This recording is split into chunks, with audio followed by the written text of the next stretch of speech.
Press the bell icon on the YouTube app to never miss a video from News Laundry. This is a News Laundry podcast and you're listening to NL Hafta. अंग्रेज अपना लगान और news laundry अपना हफ्ता कभी नहीं छोड़ते. When the public pays, the public is served. When advertisers pay, advertisers served. Please subscribe to News Laundry. Go to newslaundry.com and contribute to NL Sena. We are doing reports from around the country. We need money and resources for that. And as you know, we don't take any money from advertisers. We depend on only you because when the public pays, the public is served. Another little announcement I have, you can of course go to newslaundry.com/subscription or newslaundry.com/Sena. But if you want, you can also PayPal us the money. You can PayPal it to Prashant at newslaundry.com. That is Prashant, Prashant at newslaundry.com. Hafta is free. Remember, the last one was also free and it's going to be free for another 2 weeks. Many of you tagged your friends and helped us reach more people. So do that. Tag 10 of your friends. Send us a screenshot and we'll send you some goodies from News Laundry. So spread the word as long as Hafta is free. Let others get a piece of it. And finally, we have a new batch of the Naxalbari comic, Amar Bari Tomar Bari Naxalbari. Many of you have been asking for it. Well, you can order it. Mail us at contact@newslaundry. And in the subject line, write Amar Bari or Nakshal Bari and we will send you a copy. Of course, you'll have to pay for it. So yeah, those are my announcements. Now let me introduce the panel. We have our own in-house team of Manisha Pande, Anand Vardhan, who wasn't with us last week, he's here. Madhu Trehan. Hey Madhu. Hello. And there's a crew shooting Madhu because I think they're making a documentary film on her. So yeah, you see that. Not quite. Let us introduce our guest, Kishwar Desai. Before I tell you that, other than the fact that me and Kishwar worked together in 96, 97, when was it, Kishwar? Long time ago. Yeah, very long time ago, thousands of years. Yeah. So she's an Indian author and columnist. Her first novel, Witness the Night, won the Costa Book Award in 2010 for Best First Novel in the UK. And it's been translated into 25 languages. My God. So they tell me. It was shortlisted for the Authors Club First Novel Award and longlisted for the Man Asian Literary Prize. One of her critically acclaimed novels, Origins of Love, was published in June 2012. She also has a biography of Darling Ji, the true love story of Nargis and Sunil Dutt. Oh, nice. I always was fascinated by how Sunil Dutt used to, talk to her with this like great respect. I mean, he always called her Mrs. Dutt. He never called her Nargis. That was there. That's why he called it in the book, that's why we refer to her as Mrs. Dutt a lot of the time. And it's called Darling Ji, the way they used to address each other in private in their letters. And finally, she has written Jallianwala Bagh. It's her latest book. It was published in 2018. I will, let her tell you more about it. But it is very topical because, as you know, recently, Britain refused to apologize for Jallianwala Bagh. They have said, we regret. Yeah. And maybe Madhu can explain the difference in the two. Audacity of it. I thought they apologized. I thought regret means... No? Regret does not mean an apology. Okay. Regret means I feel bad for you. Sorry means I was responsible. I'm sorry. True. So, that's the panel. Kishwar, we'll just get to your book. But first, let us just go over the headlines and then we will get into the discussion. Before I go over the election headlines, Manisha, you have the regular headlines? Yes. So after 25 years, Jet Airways will ground itself tonight. The last flight will fly tonight at 10:30 p.m. from Amritsar to Mumbai to Delhi. Meanwhile, the Jet Airways pilots have appealed to SBI for funds. They've also asked PM Modi to save about 20,000 jobs. A couple from Pune have gone to the SC and said that filed a petition to allow women into mosques. They were inspired after the Sabrimala judgment, and the court also said that we'll take note of this because of the Sabrimala judgment. Le Monde, which is a French newspaper, came out with a report this week. They reported that French authorities waived off taxes worth 143.7 million euros for Anil Ambani's France-based telecom company. This tax he had to pay after a disputed tax litigation, and this was cleared. The French embassy after this report said that the Indian government had no role to play in settling this. And apparently they've also waived taxes for Apple. Yeah, that is what was said. But the key point is that the embassy and the government both in India said that the Indian government had nothing to do with settling this. This is next up. Last Hafta, we'd announced that Julian Assange was arrested at the Ecuador embassy in London. This week, journalists and authors in India like Enra, Arundhati Roy wrote a petition to set Julian Assange free. They feel this is an attack on the free press, and this was a statement made by some others also. Jallianwala Bagh centenary. happened, and the UK envoy visited the memorial and expressed regret for the shameful act. Theresa May expressed regret. But they didn't apologize. And Lal Bahadur Shastri's grandson has sent legal notice to Vivek Agnihotri over the Tashkent files. I'm not really clear about what exactly his problem is with the film, but he's with the Congress, and apparently he's not happy with the film. Reuters journalists who reported on Myanmar's Rohingya massacre have won the Pulitzer Prize. That's great news, but they're still in jail. Wow, okay. Yeah. And in election-related news, the usual, shit fest of all sorts of people saying all sorts of crappy things. But other than that, other stuff also happened. The accused of the Malegaon terror blast case, who is out on bail, Sadhvi Pragya, is the BJP's candidate from Bhopal. I think that is a huge talking point. BSP is bank balancing and BJP is still the richest player in town. So apparently, check this out. The Bahujan Samaj Party has 670 crores deposited in 8 banks across the national capital region. How about that? Congress is the third largest bank balance. My God, can you imagine? BJP is still the richest party with 1027 crore, which they showed in their financial year closing. But bank balance, the BSP ka sabse bada hai. Pata nahi, where does that mean? Where's the BJP's money then? If BSP has the biggest bank balance. Theirs is in what? Bonds, electoral bonds. In sealed covers. Then EC Baz, Menka Gandhi, Azam Khan from campaigning after the crackdown on Mayawati and Yogi Adityanath, because everybody is going nutters, making strange speeches. There is an FIR against Azam Khan for his khaki underwear remark. I saw that speech. He is a repeat offender. He and Mulayam Singh have always been talking all sorts of crappy stuff. But I really don't know how much of an impact this has. Then BJP tells the Election Commission that Namo TV will only air pre-authorized content, but apparently even in places that are going to the polls now, some of those states or cities, Namo TV is available. So I don't know, typically Indian, no one really gives a shit about rules. We do what you want to do. Then worrying that fake letters are being signed by vested groups, says Nirmala Sitharaman. This is in reference to a letter that was put out last week, signed by 157 veterans and 2 former military men, and one of them I think was a former chief, said they didn't sign the letter. Later it appeared that they had signed it, but they had second thoughts. So that became a big talking point on prime time. Political parties must disclose donation of electoral bonds in a sealed cover to the Supreme Court. They've told the Election Commission. As usual, this whole sealed cover business, because the rest of us are too tucha to know anything. Only Your Honor should know everything. I find this whole sealed cover business so ridiculous. Then the High Court sets aside the gag order in the defamation case by BJP's Tejasvi Surya. This is big for the freedom of the media. Those of you who don't know, this young 26, 28-year-old candidate from Bangalore who has tweeted out some really wild stuff in the past, which he deleted, which I don't know why they do. People keep screenshots. He had put a case. I mean, he had got a gag order on the local media not to say anything derogatory about him, whatever that means. But of course, the High Court said, piss off, of course, that's not possible. Then the Karnataka Election Commission Ambassador Rahul Dravid won't be able to cast his vote because his vote has been deleted from the voter list. I still don't understand how these voters lists work. In fact, we have 2 interns working, checking everybody's in office and their families' names and how many of us have been struck off. Then the president cancels the election in Vellore after more than 11 crore was seized from DMK leader. What I haven't understood is there were 240 crores seized in all in different parts of the state. Why only Vellore cancelled? 20% of it was found in Tamil Nadu. But there was directly, I think it was from the party office. It was directly the DMK guys. Okay. So there was a clear sort of a political connection there. And then Navjot Singh Sidhu, after Mayawati, also says unite. It's for the Muslims. You must vote together against BJP. And Mr. Ashok Gehlot mentions the president's caste in an election speech. Not an election speech, in a press conference, saying that he was made president because of his caste. Both these things, in fact, are being seen as something that is a big deal or a violation. I think this is where we go a bit too far into the zone of political correctness. I don't see how this is a violation of anything. It's just exercising someone's fundamental right to free speech. And it's also not untrue. So if in law they say truth is a defense, this is a defense as good as any other. But we'll come to all that later. First, Kishwar, welcome. Thank you. Your book, Jallianwala Bagh, 1919, The Real Story. Tell us what this is about, who all you spoke to when you wrote this, And why did you think this is a book that needed to be written?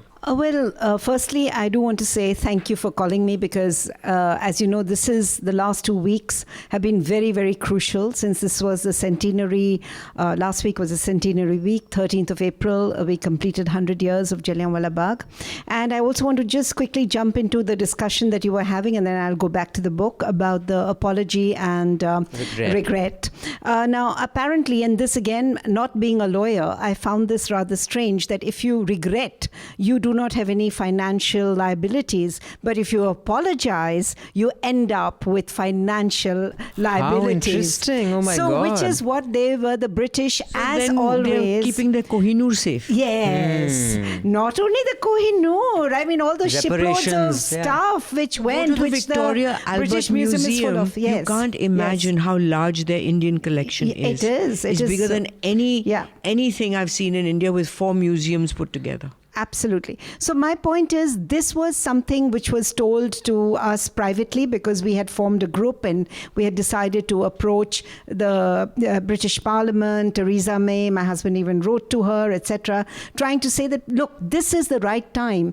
It is good for you as well because you look such a different government to the one that existed in 1919. You no longer look racist. You look much more inclusive. You understand that India has come a long way. So just say that you're sorry. But this was explained to us off the record also, and then it came on record that it is the financial liability that is keeping them away from actually going Apologize means exposure to financial liability. And so that's one side of it. And also they're a conservative government, don't forget. Whereas a Labour, Jeremy Corbyn helpfully said that there should be a full-fledged, full-blown apology, and he really does want us to have it. So let's see. If he's elected, as it might just happen, sometime next year, we might get that. But the Japanese, they've apologized. Yeah. And there's no financial. And I recall that Obama apologized. What about Kamagata Maru? That's Trudeau apologized. Yes. Our Dr. Manmohan Singh apologized. For 84. In 84. I never saw anybody, getting slammed with too many of these financial liabilities. That's what I was also wondering, that no one in India would want them to pay up. So you're quite right, because when I did talk to the survivor, the families of the people who died, so the descendants, none of them really spoke about this. They all said that it would be something only befitting to the memories of the martyrs if the UK did apologize. And nobody mentioned money. But of course, we are just Indians, we're greedy, we're this. So I ended up thinking that, things have not really changed. Yeah. They still think of us as in the same way, savage who wants grabby to, little savages. Yeah. They will come after us and they are going to take away, our wealth. So I don't know how much wealth they'll have after Brexit, but anyway. So I come to the book. Now, the book I found when I started working on it, and I started working on it really, Abhinandan, can I call you Niku? That's how I know you. Yes. That's how I know you. Yes. So, Niku, I was working on the Partition Museum at that time, and the Partition Museum is based in Town Hall, which is very close to Jallianwala Bagh. It's like 2 minutes from there, and the other side is the Golden Temple, and it is all in about 5 minutes. Right. Correct. 5 minutes from each other.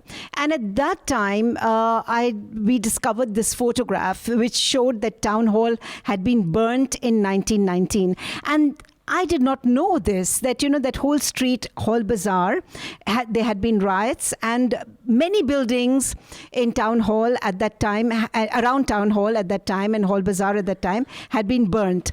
And it did not say 13th of April. These photographs were dated 10th of April. So definitely, being a journalist, ever having worked with Madhu, I think my mind started functioning that I have to find out what happened on the 10th of April. So it became a journey of discovery. And what I also discovered is how little we actually know about the events that preceded Jallianwala Bagh and that came after Jallianwala Bagh. So that's what this book is about. That what was the build-up and the aftermath. Aftermath, which is also very horrible. In what sense is it horrible? It's macabre. I mean, you cannot believe the kind of sadistic tortures that are inflicted on the people of Amritsar, even those who have just had relatives and other people Were still shot recovering dead. from the shock of Jallianwala. And even including the people who were there and who have been shot, they are picked up, they're taken to jail, they are tortured in jail and so on. Because of why? Because apparently they had committed a great act of sedition by gathering at Jallianwala Bagh, because that meeting had very conveniently banned just the very morning. On the 13th, Dyer has gone around and said this is going to anybody who gathers anywhere is going to be attending a banned meeting, and I'm going to shoot them if they do that.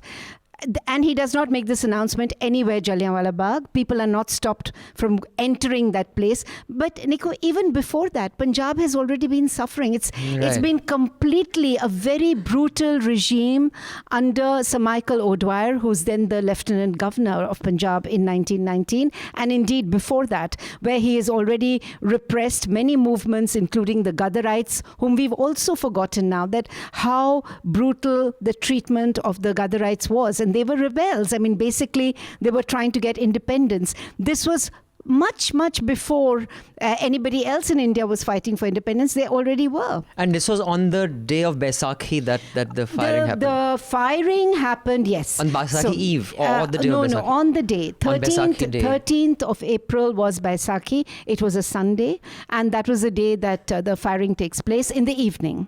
Okay, I just want to go around the panel on this. I mean, of course, we all are outraged by, what the British did. But as far as the apology is concerned, purely as observers of politics or international politics, how important do you think it is? As Indians, yes, it is. But otherwise, just if you look at it, what is the importance of it, you think, historically? As an Indian, I couldn't care less. But if I was British, I would be concerned. I would want my British government to apologize, because it represents a certain way of thinking and what you want your national character to be. So the Japanese find it very easy to apologize. Americans find it a little more difficult, but they have. And obviously the Brits have a real serious problem with it. So I think it's this legal thing that it's financial and people will make claims. It's so many apologies have come across.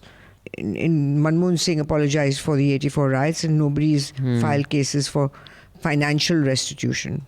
So I don't accept that. Anand?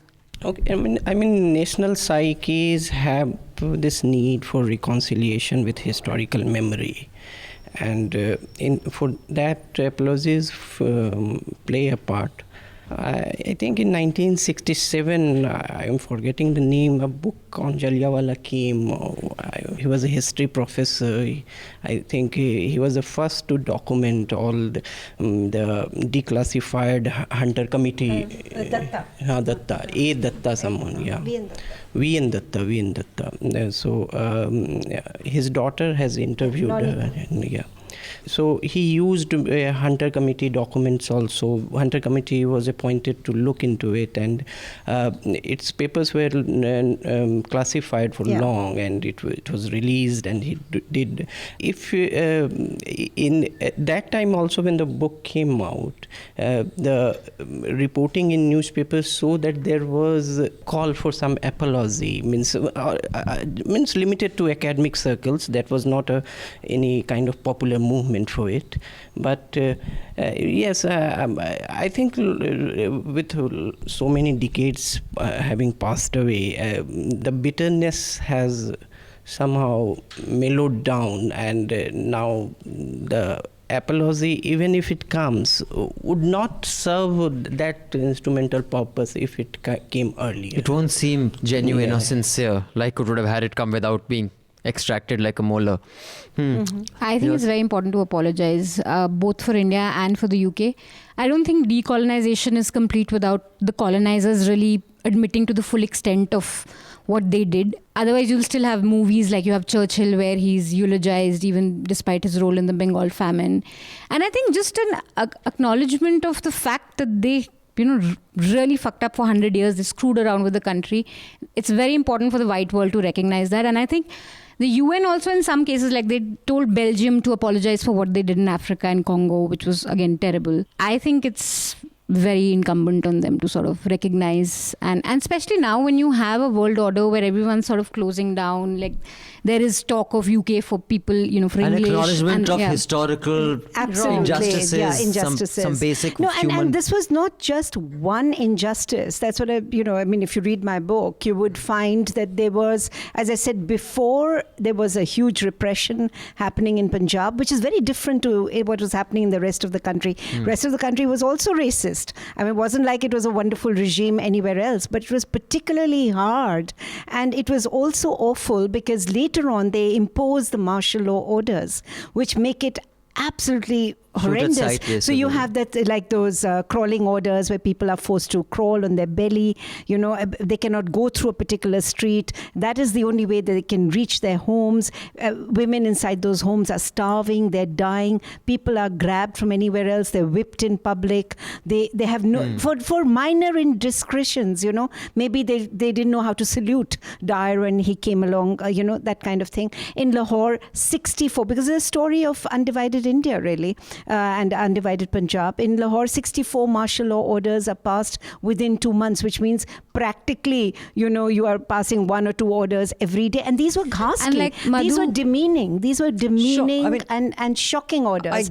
And we were like slaves. And they themselves say that Indians make very good slaves. This is what they say. And they bomb Gujranwala. They bomb Like Madhu people. was talking about the museums there. I met a British guy once and he said, as a kid, I used to go to these museums and the labels would say from India, from wherever. So he asked his parents and he said, my parents said these were all gifts. So as a kid, he's like, were we such nice people that everyone was like gifting us, the world was gifting us stuff. Just so I think for them to know that, dude, you really screwed up. Robbers. For their Basically, own we are people robbers. to know. Yeah. I saw an interview somebody was doing with 2 British girls, school kids, both top A students, studying history. And this interviewer asked both of them that, have you heard of Jallianwala Bagh? And they said no. Is it in your curriculum? No. So in British history classes, nobody talks about it. So there... History is completely different, yes. Totally, without literally whitewashed. I'd love to read a absolutely. history The textbook other thing is also when we started setting up the Partition Museum, that was the other horrific thing we found when people visited it, especially from the UK. This is the first time they even understood. And we had little kids coming to us. They had no idea that this was at one stage the same country and that it had been divided. But in this particular case, it's truly awful because they have no idea at all. And which is why we are trying to now set up these exhibitions which have gone to the UK and they've been set up in Manchester and London and so on, so that people there can understand what happened. I have one question, may seem a little provocative. I'm not indulging in whataboutery. Let me put this out there. What the British did, they should apologize for, absolutely. My question is, why do we not seek a similar apology? And this was sparked off by the Twitter battle between Harsimran Badal and Amrinder Singh. I don't know how many of you followed it. Harsimran Badal, who is a minister and the wife of the former Deputy Chief Minister of Punjab. And daughter-in-law of Badal Saab. Harsimrat Kaur Badal. She tweeted that Captain Amrinder Singh must have said that the British government should apologize. She said, Captain Amrinder is seeking apology from British government for Jallianwala Bagh massacre. What about an apology from the Gandhis for Operation Blue Star? And then she says, Captain Amrinder Singh took Rahul Gandhi to Sri Akal Takht Sahib but lacked courage to ask him to admit that the Congress sin of demolishing Sikhs' highest religious temporal seat with tanks and mortars. What a contrast. To this, Amrinder said, did you, your husband, office of Sukhbir Singh Badal, or his father, Prakash Singh Badal, ever apologize for your great-grandfather's Sardar Sundar Singh Majithia's lavish dinner to General Dyer on the day of the Jallianwala Bagh massacre? He was later knighted in 1926 for his loyalty and his deeds. This I didn't know. So what was your response? So, nothing. So the point is that we know even the Scindias, they, decided not to help Rani Jhansi when she needed them most. Any royal who is worth more than bankruptcy today is so because they sided with the British and were active participants in that. And also, and I don't hold this against, for example, the Gurkhas. They were contractual warriors. If you contracted them, they fought for you. So they were a part of, is it because, like Manisha said, they were colonizers and this apology will be an acknowledgement of colonizers, so we have to seek it from them? and not from the rest? Or then if you're seeking it for injustices done, what about seeking it from every single royal in India who still, have the swagger of Vasundhara Raje Scindia or an Amrinder Singh or the Chatta Batta, 10th concubine's 4th child's 5th nephew? Like, why do they get a fucking free pass? So can I just add to this that there are plenty of instances, Niku, of collaborators, even in Punjab. And this is why the British were successful, as you know, of running this huge country with just a handful of officers, because they were collaborators at that time.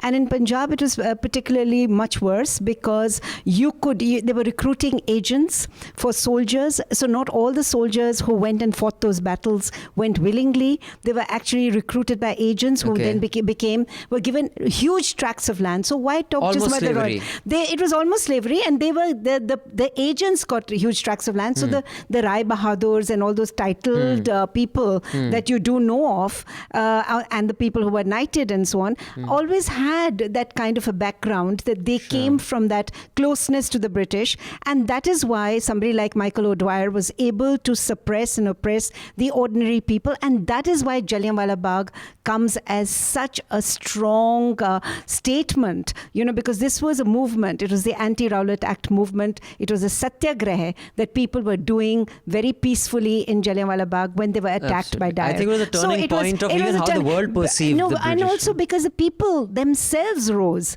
You see, there's a difference because they were tired of being oppressed between, as you said, the British and all their allies, of which were a vast number. What about the rest of the panel? About the point I made about the... Yes, that is correct. In fact, if you look back at history, in Punjab, the case of local elite being stooges of the British is far more clear. So that is one thing. If we even go further back, even the 1857 revolt was a revolt because of it was a revolt of the local elite, the local rulers, because they couldn't get favorable contracts, favorable terms of ruling. So someone, say, as a scholar or a revolutionary like Karl Marx read it wrong. As a correspondent for New York Tribune, Marx was writing about 1857 revolt, and in his dispatches he forced to fitted his theory and said that it is the revolt of the local the proletariat against the imperial bourgeoisie. No, it was not. It was a poor piece of journalism from Marx and a very shoddy piece of historiography. So it was just the armed reaction or armed revolt, if you may say, of the local elite. Because, Madhu, you have a view on that before I read the letter? Manisha? I wouldn't be so harsh on collaborators, because I don't think there was a concept of like India as a nation back then. So there were kingdoms. Some kingdoms decided, okay, this is going to be good for us. Others decided, okay, this may not be good for us. There could be many survival reasons why this happened. So, I mean, it's a very different phenomena from what colonization was. Sure. Okay, I'm going to read one quick email, then we shall move on to some of the other stuff. But before we do that, the book is called Jallianwala Bagh, 1919, The Real Story. And it is written by Kishwar Desai. And we shall talk more about Kishwar when we used to do journalism together in the 90s with Newstrack. But we will talk a little more about that. But I have this email. This email is from RH. Call me RH. The reason for anonymity across many people writing in could be because Newslaundry listeners know other Newslaundry listeners, and it's like getting teased in school the next day by people who heard you call in on MTV Select or FM radio to make a request. So RH says, for 2 episodes in a row now, you have had guests who absolutely derailed the discussion pattern, with one who had too much to promote and the other who had too much to say. The latter, to begin with, was a terrible listener in too much of a self-centrist pursuit to make a point and just had way too much to add with little substance. Just one reference after another that got to the same point without making it better or different. Glad Madhu Trehan taught him some old school values by guiding his attention to the importance of listening to people finish their part before scripting your reply. Well done. Speaking for myself, I believe that Hafta brand has built on the stable voices that form the core of the panel. There is a combination of humor and banter layered with plenty of sense, experience and insight that clearly works. Abhinandan was almost like the kid who got his cool new friend to meet his old friends and was trying hard to get them to like him and tried way too hard, making sure the new friend is not bored or feeling left out either. Disaster. Who is this friend? This he's talking about Sudipto Mondal. Oh, okay. So actually, I have never met Sudipto in my life. I didn't feel that. That was the first time I met Sudipto. No, I think I can understand where he's coming from because, whenever we have a guest on Skype, because of the delay in conversation, there's a lot of overlap. And when you start a sentence, then he starts, then you keep quiet. And then, so one was that. So actually, RH, Sudipto wasn't here. So some of that overlap was actually no one's fault. Also, then he can't see what we are saying or who's speaking, and it's a weird. Not all of us are in his frame. So if someone on my left suddenly makes a body language to talk, he can't see, so he continues talking. Yeah. So ideally, we should try to have people in here with us. Off the top of my head, the best episodes have been with Saurabh Dwivedi, Manu Joseph, Gautam Bhatia, Hartosh, Ravish, and a few more journalists whose names I don't recall. Should have done a book review with Sabha, like they do with Lallan Top, and let her go berserk with the book. And Sudipto should be an NL interview feature.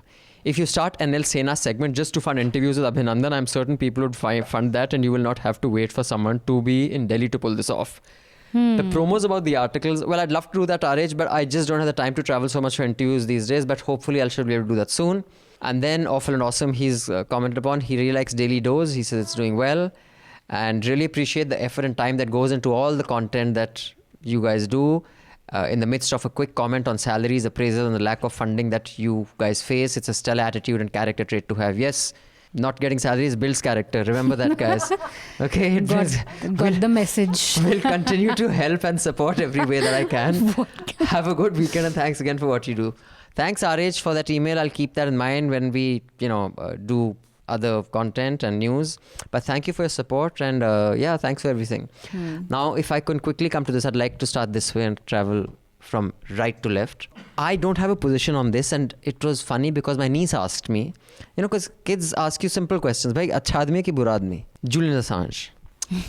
तो मैंने कहा यार सुना है that बहुत ही वो भद्दा किस्म का इंसान है. He was getting sex workers into the embassy, और वो बाथरूम पता नहीं गंदा छोड़ देता था और क्या क्या करता था, और and rubbed it on the walls. Some of it is crap also. Exactly, I know it is. He rubbed it on the walls. No, I think that is a bit. Thing. I think it's a bit. They're just demonizing him so that they can just. But that has nothing to do. And a very good WhatsApp forward I got. That has nothing to do with what he did. Yeah. It's like saying कि भाई देखो वो he digs his nose, but that other person is a terrorist. So भाई ठीक है, that judge digs his nose, never mind, but his judgment was sound. So, but at the same time, he unloaded a lot of content, like the Hillary mails. He became this partisan playing politics. He was not doing journalism anymore, is my view. But at the same time, what he did was huge. What was that person who saved prison time, who's become a woman now? Chelsea Manning. Chelsea Manning. Yeah, that entire was made possible because of what Julian Assange did, and Manning got a pardon from Obama, if I'm not wrong. Very late in the day, but yeah. Yeah, but he did kind of acknowledge that, okay, that person was wronged.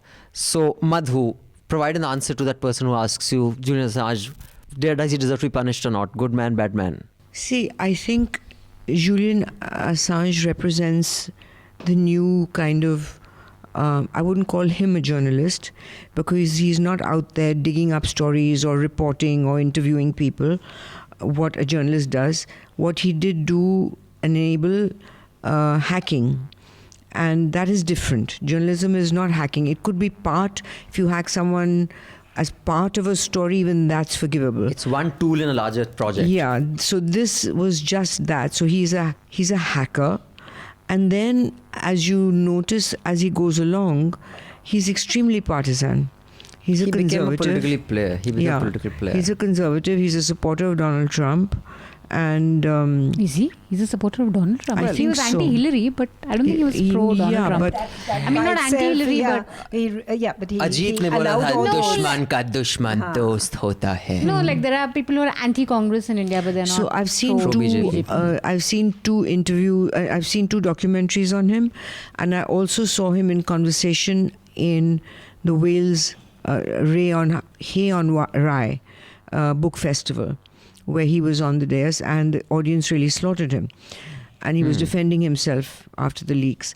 Now, what I do object to is, the most objectionable thing to me, is that a journalist will sift through all the material and put in what is relevant and make a story out of it. What they did was they just hacked everything and dumped it all.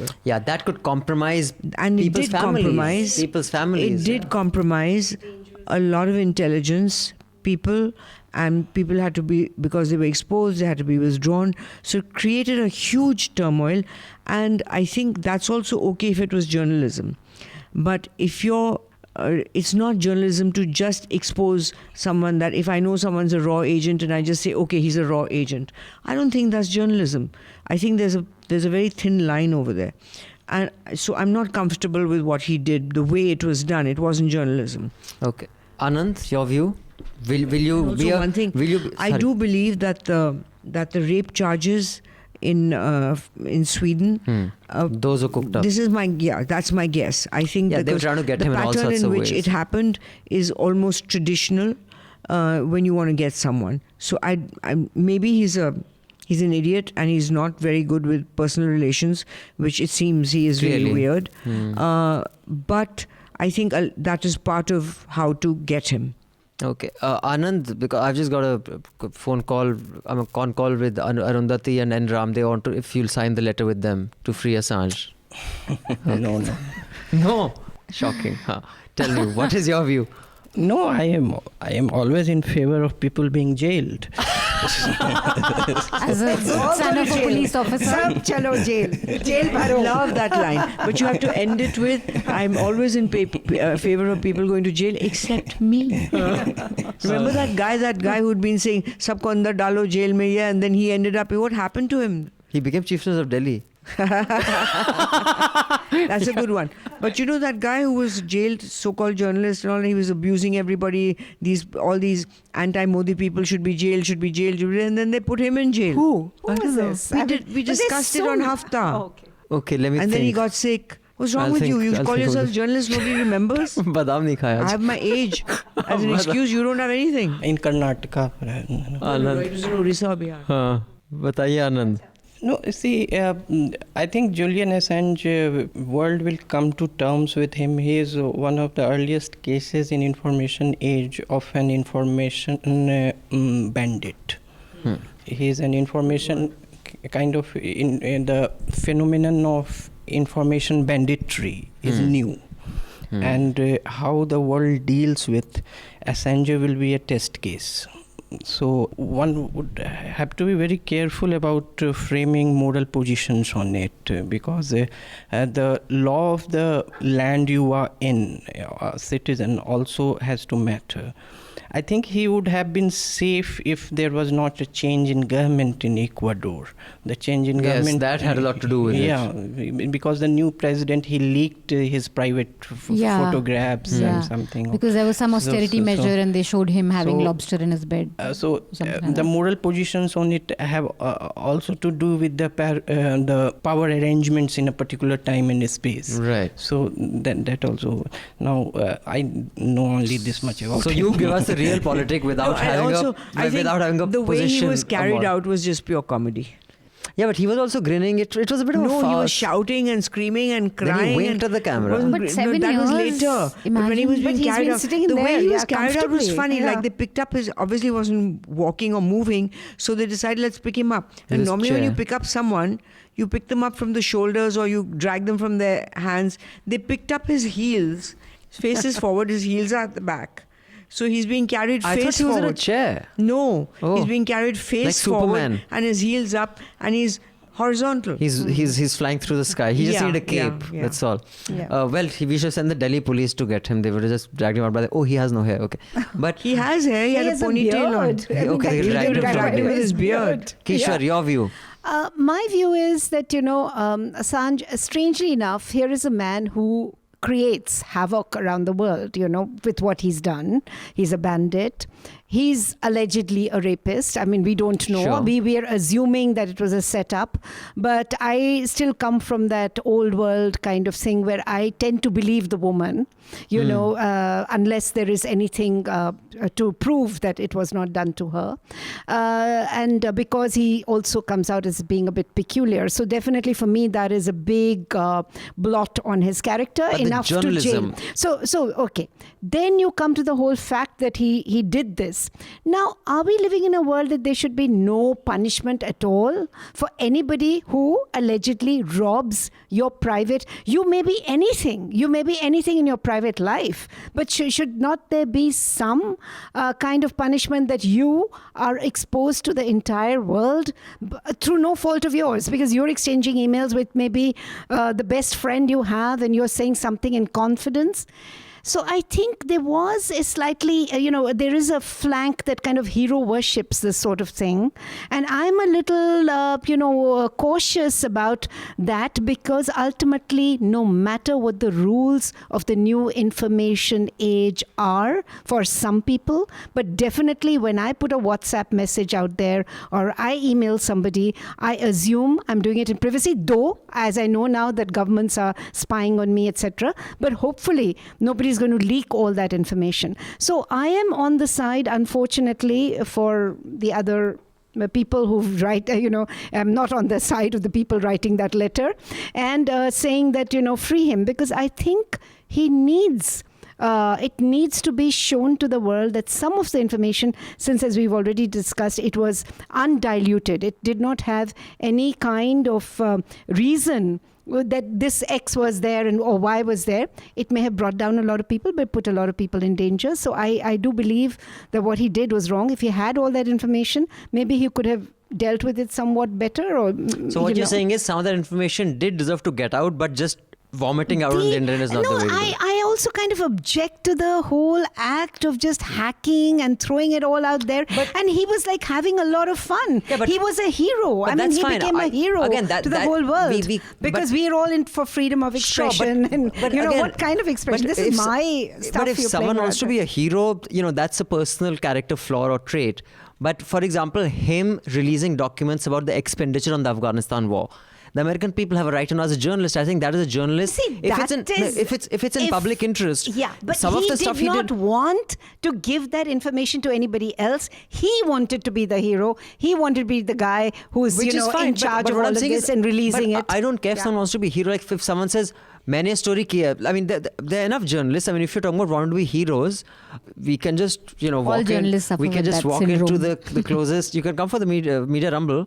And you'll see many people who are just they do journalism to be heroes. I mean, I will not hold that against them. I'm saying some of the stuff that he released, undiluted, undiscriminating about what he's putting out there. It was not a story. It was not a story he was doing. But what I'm saying he was not make a story out of it. Okay, sure, make a report. But what I'm saying is, why should he share that? But getting information by means that are not always consensual. Information, if I get information about the Prime Minister or the President or a Chief Minister without their consent and it is in public interest, that's okay. I think that But you do a story on it, no? Okay. You just don't vomit the whole thing out there and then say, hey, what a great guy I am. Manisha. I think what he did with the Iraq war logs is sensational, and I don't think any journalist could have done that, which is why I think a lot of journalists are critical of him. I mean, so the charge was that he conspired with Manning to get a password of the computer that had all the logs. And he hacked into it. And the logs are crazy, yeah. Like you have American soldiers from a helicopter shooting off civilians like a video game sort of a thing. You have torture, rape. And a Reuters team. And the fact that the American army and government completely ignored these. I would have done it if I knew that there's someone in the army who has a computer. You've written a story in it. Maybe it's too much of information for me to process. But what stops other journalists from taking ahead? I think it's better to just put the dump out and then let it roll. Like let other people pick it up, do whatever they want to do with it. Maybe he wasn't with so much information. Maybe it's tough to sort of. If he kept to what you're talking about, is fine. If he had cut out all the intelligence identifications and all that, that would have been okay. I would still be okay with that. But to just take it without reading, without Sara information dump karo, that is not journalism. You get raw data, you have to understand it, work it, and then present it. Yeah, and I don't think not a traditional journalist in that sense, but maybe the information was of journalistic value. Maybe, I think, so net was his contribution to the digital age of journalism more than what he has taken away from it? Net. I understand the good and the bad, and I agree with both. But what is the net for people? I mean, what he did unveil, it put America on the back foot. And I think America needed to put on the back foot. In that sense, it was a plus. In that America sense, would the run information havoc. that he They would have run exposed- amok. The information that they exposed on all the countries was quite mind-blowing and good. But again, I say it has to be journalistically correct. So he's not a journalist. He's a bandit, an information bandit. ठीक है, there are also those. अब खाओ कड़ी, as my dadi would say. हुन कर देता, हुन खाओ कड़ी. Yeah, I also agree. I agree with Madhu. I think this was something which could have been done with a little more discretion. But I think he just wanted to, was like a kid with a toy, he just wanted to put it all out there. He found something and he didn't realize what the consequences were. I don't even think he understood what he himself was putting out. So if he's being punished for it, I don't know about that. But definitely there has to be some kind of accountability. There should be a editorial filter if you have to call it. There should have been. I mean, there should have been. Okay, fine. So I have one email, and after that I want to move on to election-related news. I want to start with Sadhvi Pragya. I know many of you will accuse me of doing Modi bashing, but अब वो opportunity ऐसे देंगे तो भाई साहब मैं तो छक्का मारूंगा full toss पे ना. Anyway, so get ready for that conversation. Nandini Mankale writes, "Hello Abhinandan, I've been Newslaundry subscribed for many years now. Thank you Nandini for your continuing support. Please tell your friends and family, because when the public pays, the public is served. When advertisers pay, advertisers served. And although RH says not getting salaries builds character, my colleagues would disagree." Clearly, he's always got a salary, which is why he thinks this is something that, builds He's character. some kind of yogi sitting on a mountain top. But if that is the case, the lenders think you are characterless. Then who thinks you're Lenders from whom you borrow money. Yeah. Then you don't get. Hello Abhinandan. I have been a Newslaundry subscriber for many years now. I listen to NL Hafta every week. I felt like writing my comments many times before. This time I felt I had to write. As you say many times, one of Newslaundry's objectives is to critique the media. Thought you would be covering the PM's interview with ABP News, the part that was edited out. However, I was surprised that no one even mentioned it on Hafta. Any reason why it was left out? Does it not qualify as NL's criteria for media critique? Finally, pardon my English. There are many mistakes in this email. Actually, Nandini, I couldn't find any, so clearly your English is better than mine. Well, But it wasn't cut out. That's why ABP News did a whole report saying that this false information is floating around on Twitter. What was meant to have been that cut this out? was cut out. That It wasn't wasn't? cut out. apparently the PM is I'll send scolding you the two the- anchors that you are asking me questions on Rafael or whatever. You did not ask Rahul this. He's basically talking to them like the school kids and they are nodding their heads because Nahi, sir. they are Indian journalists and we Aisa don't have nahi the hai. But this was never guts there. to say thank this you. bit was never there.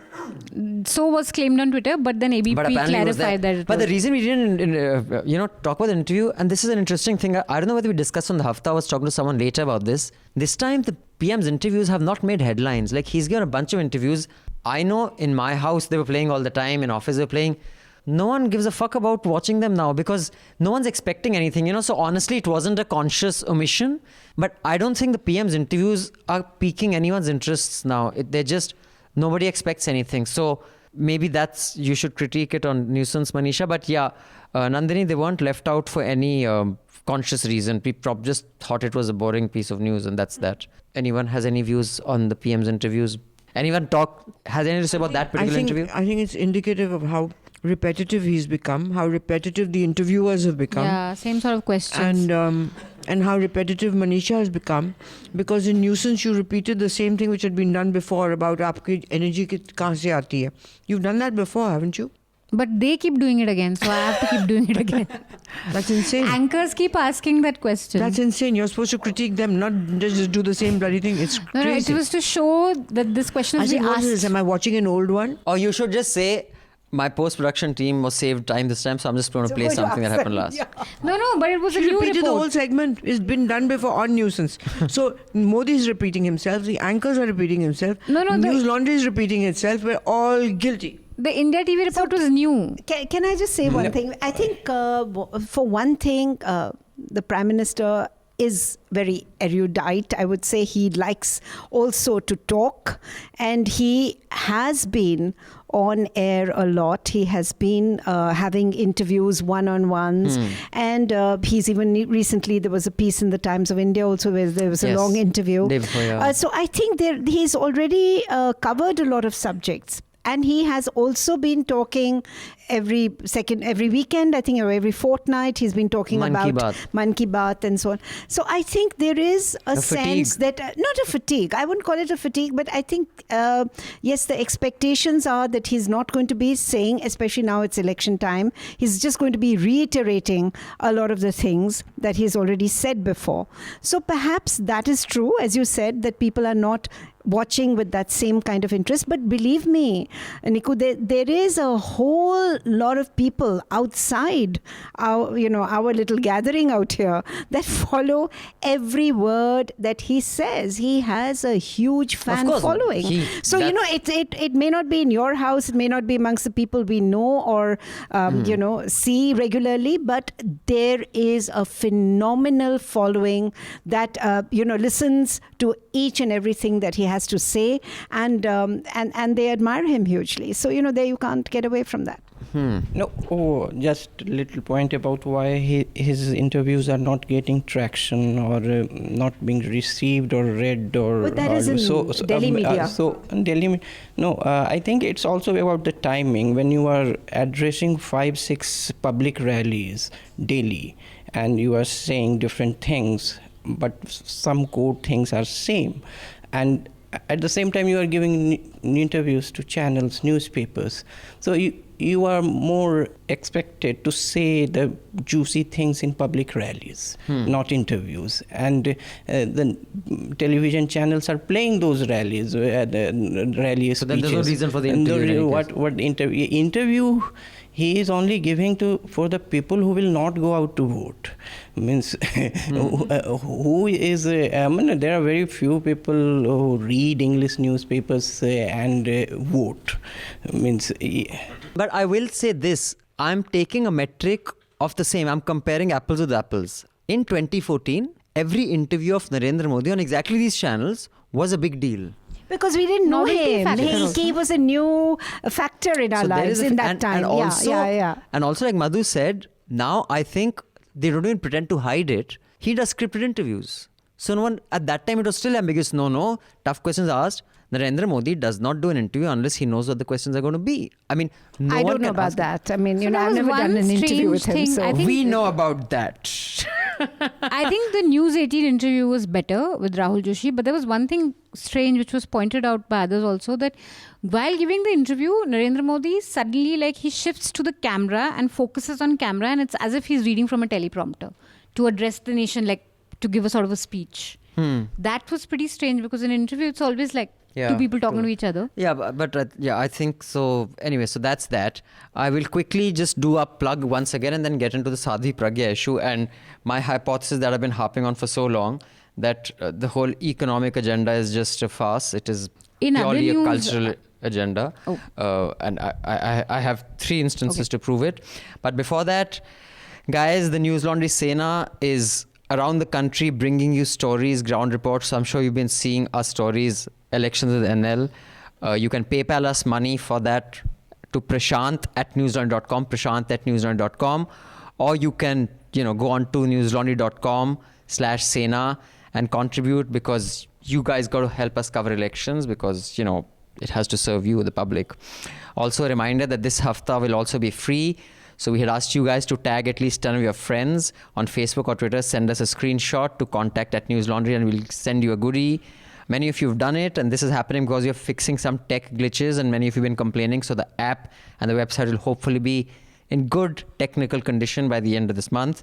Until then, we've taken the paywall down. So until we fix the glitches, we need you to make the most of the free episodes. Tag any of your 10 friends with the Hafta post on Twitter or Facebook and send a screenshot to contact@newslaundry. You shall be adequately rewarded.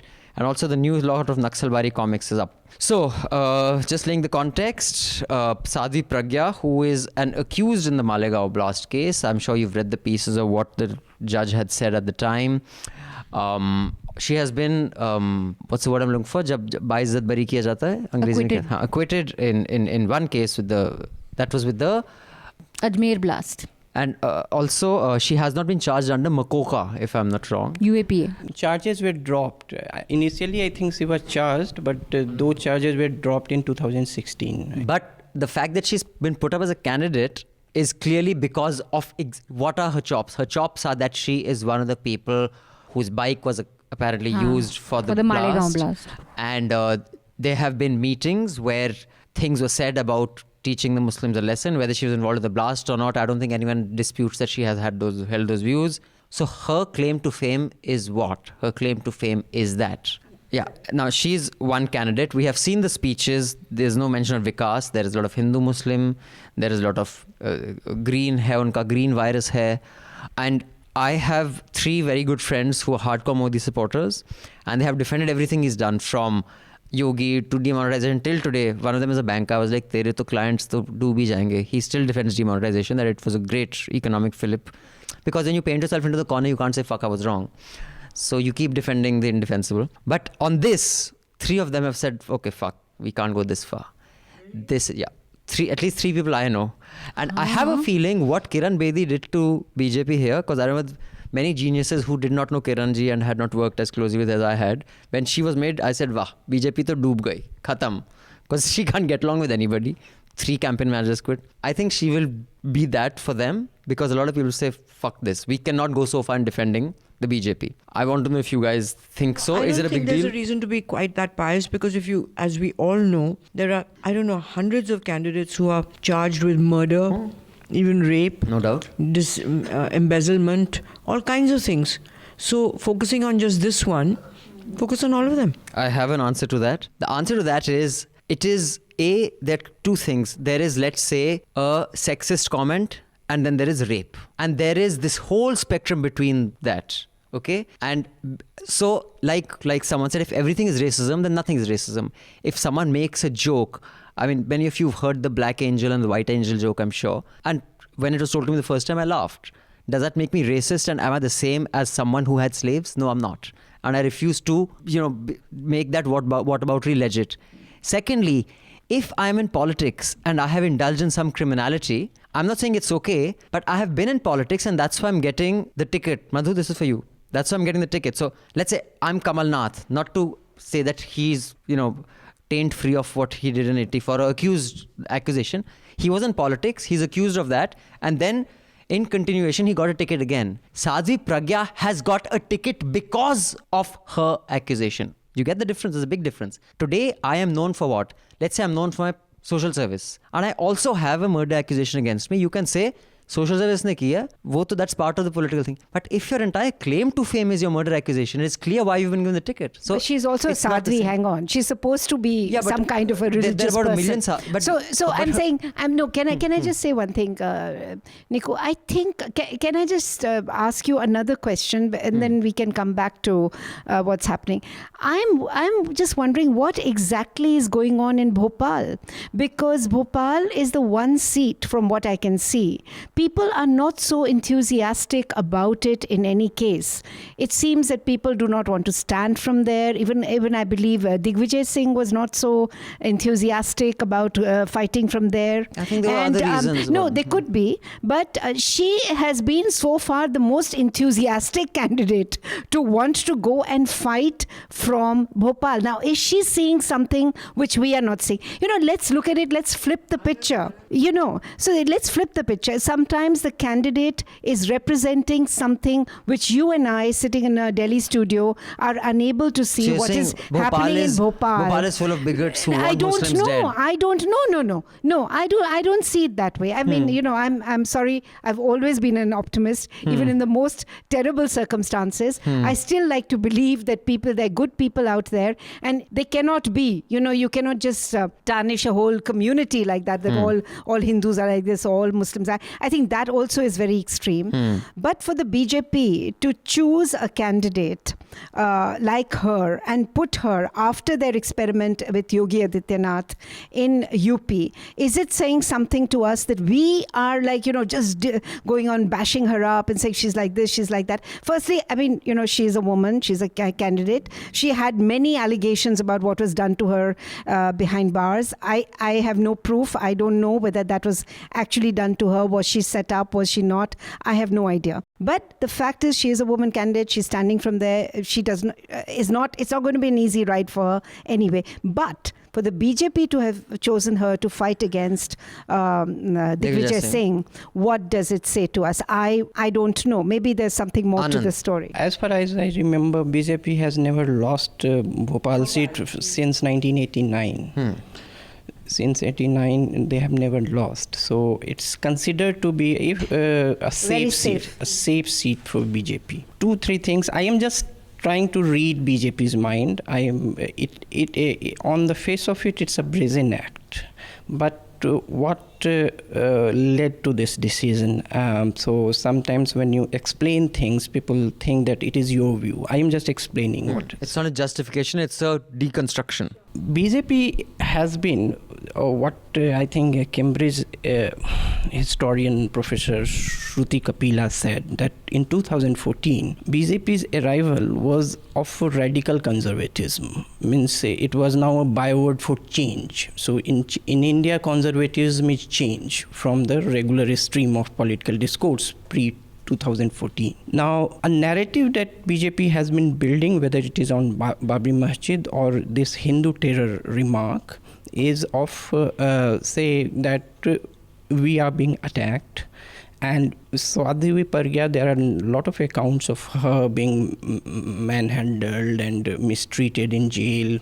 And she has anyway served, I think, 8 years in jail. So this victimhood narrative is deeply entrenched in the psyche that they want to appeal to.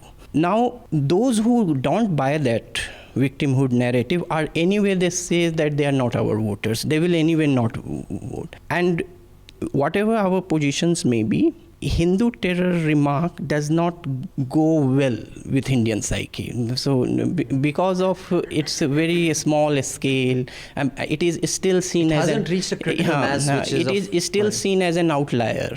I mean, something that and is also as a response, never the instigator. As an exception. So they have factored in that anyway, the people who deny this victimhood of her are not our voters. So and this counter narrative of that how Digvijay Singh now Hindu terror and Rahul Gandhi in the same Assange's WikiLeaks saying that Hindu terror is a greater threat than the Lashkar-e-Taiba. Now they want to cling to these statements and try to juxtapose it against a person who is seen as a symbol of it. 2-3 things. Now, fourth, that politics also works on information asymmetry. Some of the information that government has. Now, 2-3 things. Mr. R.K. Singh, who was the Home Secretary in UPA government when this Hindu terror theory was floated, is now a minister in NDA government. He is privy to a lot of information. He was the Home Secretary as in 2012-13 or something. Yeah. Second, G.K. Pillai, who in 2015, he was again a former Union Home Secretary, then go across every file. He said that Hindu terror was a fabrication. He is not aligned to any party. It was a fabrication. Maybe he got some, but whatever, it was a fabrication. So what they are very confident about is that this will be a weak case. The case against Sadhvi Pragya, you're saying will not... And even if a fresh government comes at the center and they try to frame Sadhvi Pragya again, it would be very difficult politically for it. Because BJP has made it politically difficult to punish her now. Okay. Manisha, your view? I'm with you on this. I mean, I don't think all crimes are same. I do think those accused of rape, it's a bigger crime than, say, a sexist comment. Or even when you look at the criminal record, a lot of the criminal cases against them are unlawfully, gathering and all that. But this is somebody who's being accused under the UAPA. There's a statement by an RSS man who said that I've attended meetings where she has said that we will take measures to control the Muslim population in Malegaon. So this is a person who's has some serious charges. And like you said, her claim to fame is anti-Muslim bigotry and taking it to another level of violence. That is her identity. That's her primary identity. So if you give her a chance, I mean, then it's just really clear what BJP is about. Yeah, in fact... And sure, that may have support. Like there may be many people who feel that they were framed, or that the UPA framed these guys, or that she was tortured. But some things, like an RSS member's statement, I really don't see why he would lie about being in a meeting. I've seen where having he's, support is, I don't So think... BJP is not a monolith. Many in BJP may not be in favor of that. No, absolutely. But that is, I think, true for any... None is a monolith, but I think there is something primarily that defines you. So, like for example, would he be a good brand ambassador for gender equality? No, he would not. He'd be terrible at it. I mean, his attitudes towards Ba, his attitude towards when, all the Bais of Banaras want to join the movement, he said, you are not women who are worthy of being a part of such a pure movement. But is Bapu's identity sexism? Or is his identity a man who held non-violence as a weapon unlike anyone had ever done? Martin Luther King was a dick in many ways, but what is his identity? Is it infidelity? Or is his identity civil rights? So what is your central identity? What is her central identity? Her central identity is that of a bigot. And that is a big differentiator. And talking about, I just have this email, and Kishwar, I'll let you come in first, and then we can go to Madhu. Dheeraj says, hi all. This is not really a comment on News Laundry, but more like questions to the panel. This is actually a point to ponder after listening to Amit Verma's Seen and Unseen, The Lost Decade. It's a podcast, a review of sorts of Pooja Mehra's book, The Lost Decade. The whole podcast talk about how Pranab Mukherjee's political compulsions made him take extremely costly socialistic overtures in UPA too, and Modi's inclination to make every policy with thought given only to its political benefits. A few questions, requests for comments from the panel. If politicians are more inclined to play to their bases, aren't they actually then making policies for the masses? Yes, they could have consequence to the rest of the masses. And he's put all these in quotes, the rest of the masses and masses. The way in which electoral politics works, it will always remain this way, where policies which hurt the whole country but not your base will always be implemented. If being a politician is a job, then you are only saving your job. Secondly, the only way that we can have breakthrough is if the election of an MP and MLA is devoid of any party affiliation. You vote a candidate, and a good or bad candidate comes together. Well, too idealistic, but yeah, we go to it. And 3, how can you do this? Think tanks, mass movements, building a new constituent assembly. So yeah, he wants comments on that. And by the way, a special mention for Daily Dose. Absolutely love it. Dheeraj. Thank you, Dheeraj. Thank you for your support. Thank you for your subscription. Before I'll go straight to Kishwar, and then Madhu can come in. The one thing that you said about playing to the base, I think, there's some parties that have a base that will not abandon them, like Mayawati party. Mayawati can do what she wants. The base won't abandon her. Similarly, BJP, because they have it's an ideological party, and that is their base, their basic fundamental ideology is based on, here it could be Hinduism, there it's, being from the Dalit community. But that's the whole challenge of a leader. If you're just going to be populist and say, okay, the mob wants to kill someone, let's go kill him. The leader, I think, is a balance of understanding which way the people want to go, but yet being the more progressive voice, the voice that, like Abe Lincoln, like much of America wanted slavery to stay. He says, okay, let me strike a deal, but on this we are not going to compromise. So you convince the country to do what is right. So I think it's not a black or white. Yeah, sorry, Kishwar, come in, and then Madhu, you had a question also. Well, totally. I mean, this is what we believe, that politics should be more like social service. It should be about the nation first. It should not be about you or the people. But what's happening more and more, Niku? I can see that in India. I mean, we blame the British about divide and rule.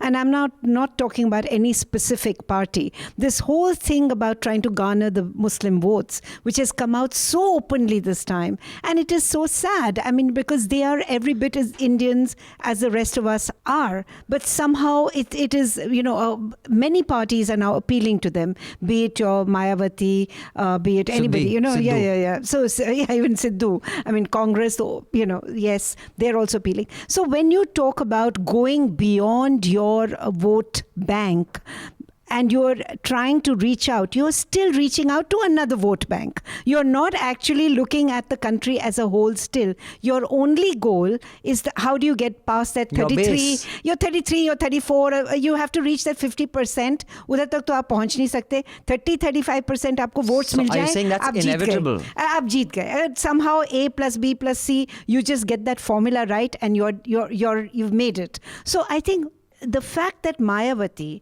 70 years after independence, still has to have a Dalit vote bank, for me is very saddening. It means that For we the have country as a not, whole. because we have not been able to break that. We've not been able to make them feel. And now we're talking about the undivided Hindu vote.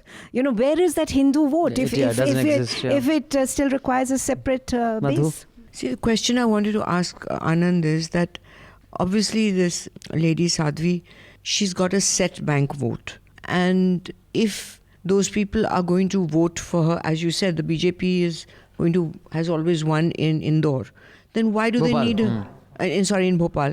Then why do they need her at all? Because those people are going to vote for BJP anyway. So it doesn't make sense that to put her up. Then why? It's a symbolic thing it's against not- Digvijay. Why do you need it? Against You- Digvijay, Yes. particularly. No, but you see, what you said was that you appealed to the area that is not your vote bank to get more votes. So what's the point? Here they could have put somebody who maybe would have stolen votes from the Congress and the regional parties. No, I think it's not just an electoral strategy. It has even not been left to conjecture. Amit Shah today in a rally said that we have given her a ticket to send a message that against the coinage of the term Hindu terror. So means it's a kind of response to the nonsensical nature of the phrase. It's something like that he said in a rally. Now it's symbolic, first thing. I think it is the core. It is the core that electoral victories will come and go, but the Hindutva or the right-wing ideology, some core has to be retained despite electoral. Has to be retained. Suppose Modi loses this election, that does not mean that Hindutva will disappear. Exactly. It's the swing. I mean, it is the same. So many places where Trump won were places that Obama had won last time. So there is a big floating. But Madhu, what about that question? What is your answer about the leader? Will a leader not only cater to the base, rather than leading, the leader will follow a mob? That question that Dheeraj asked. I think that's somewhat dangerous because I think a certain amount of welfare decisions have to be taken in a country like ours. But unless they have something which will change the situation so that that kind of welfare is not required, then it has no future. All right. So if temporarily or for periods of time to get ourselves on our feet, we do these populist measures, that's fine. But my problem is that when politicians only talk about and promise things to people for the votes, for their votes, I think first of all, number one, people are too smart. They're not going to buy it. The Indian populace is quite cynical and jaded, and any village you go to, they say, vote lene aaye the, and then they vote for whoever they like. So they can promise all that they like. It doesn't influence them that much. It's not like they'll say, usne bola tha mujhe itne cylinder milenge to main isko vote dena. I don't think that it's that effective. And secondly, it's a dangerous thing because if a mob wants blood, you'll give it blood. Yeah, sure. Manisha, you haven't weighed in on this? No, nothing much to say. But yeah, leaders sometimes have to think for people rather than just follow their thinking. But then obviously you also have to stay in power. So I think a good mix is what you need. Someone who can give the danda also and think for the people and be a visionary, but also stay in the job. Because if you're not in the job, you can be as much of a visionary as you want to, but or convince the people that this is the way to go, like Bapu did. He says, this is what I believe. You want to come with me, come. If you don't, go. But this is what I'm doing. And people came. So, yeah, I mean, he didn't say, let's go burn everybody just because... that kind of charismatic leader, because again, in my book, I go back to that over and he's just about 48, 49 years old when he returns from South Africa. So I still have 3 years to become Bapu. Yeah, you can become... And yet, he is considered a saint already. He's already a Mahatma. So he just has to make that one... Right away. Well, basically, what happens is he comes in and he starts his Satyagraha movement. And this is the amazing thing. This is the largest movement that unites the length and breadth of India. So it goes right from Bombay to Burma. People are doing the Satyagraha because they believe in Bapu. So I'm saying that sort of leadership is really unique. It comes once in maybe, 1,000 years that he's able to connect. We have leaders who are very good even now, but we have to see they're still growing. They're still growing. Who do you think is a good leader? I'm sure there are. I mean, I hope there are all around us. Yeah, great who's a leader leaders. in modern times? Who would you say in the current crop of politicians? Well, let's look is a abroad leader also. No, who- but let's look all I'm over the looking world. in India because all over let's the look world all it's over, easy. look at the kind of There leaders isn't who have. one. There there's, isn't one over here. Nobody's been able to capture people's imagination so that people follow them like that, because most politicians are too afraid to make demands. They can only make promises. That's the difference. In fact, on the contrary, I think we have... Gandhi made demands of people. I'm not you have saying- to sacrifice, you have to do this, you have to do that to get what you want. Whereas these politicians only say, I'll give you this, I'll give you that, and it doesn't Yeah, but work. I don't think they're Bapu. So I'm clarifying that they're not that league. But at the same time, I think a lot of people are too shy to say that we think this leader is good, because there are so many, because in your own time, those people are so flawed, and in the information, over information age, you know everything about them. So, at the risk of being mocked, people don't call these people leaders. But I think people like Mamta is a phenomenal leader. I mean, from where she's not, and I will consciously reject Modi, because Modi is an outcome of an RSS. Hegdewar was a leader, whether I like him or not, doesn't matter. Okay, he set up the RSS. Hegdewar and Guruji were leaders. They inspired people to do something. They made something out of nothing. People like Modi are paper tigers. They've come up on the, climbing the coattails of the Sangh. They may not have the Gandhi family, but they had the Sangh. A Modi, I don't think, can do jack shit on his own. Mamta has built an organization on her own, from the streets, getting beaten up, moved up. Arvind had done that. Lalu has done that. Whether we But like it have or they not. thought for the people? So what I'm saying is, at some way they have. Mayawati gave an identity to people who were too shit scared to even file police cases. Dalit women accepted being raped, because every SHO was a Thakur. So they will not file a case. After she became chief minister. So my question to you, So I think there are plenty of leaders. No, but Maybe. then to sustain it. Sure. ये लीडरी तो बहुत आसान है, सब leader बन सकते हैं, पर लीडरी को आगे ले जाना भी तो है ना. How do you? So the phenomena lasts like 1 year, 2 years, 3 years. Then what is Mayawati now? What is Mamta now? What is Lalu now? We are talking about I Gandhi. think Advani who created takes something it- out of nothing. Yeah, I mean, yeah. Advani, he made something out of nothing. I mean, I would put him up there. So anyway, I think sometimes we are too harsh on our leaders. While I'm all for trashing them, but it's not a piece of cake to build a movement from nothing. It's But to damn sustain it, Nico, I'm saying that again, you have to carry on. Look at Arvind. When he came, But- everybody was made a But I'll tell you halo why. around his head. But I'll tell you and where. look at him I'll tell you today. where Bapu had it easy, and Bapu's, in my view, the greatest human being ever to have walked the earth. Really? Despite all his for sure. flaws. I don't think there's anyone even close. Like, I think Da Vinci comes like a distant second. But, I'll say Bapu had an enemy throughout his life to point to for it to become the rallying point. Modi's trying to do that. Even today, you're the underdog. Hare, you're not the underdog, yaar. You're the prime minister. You snap your fingers and everyone salutes.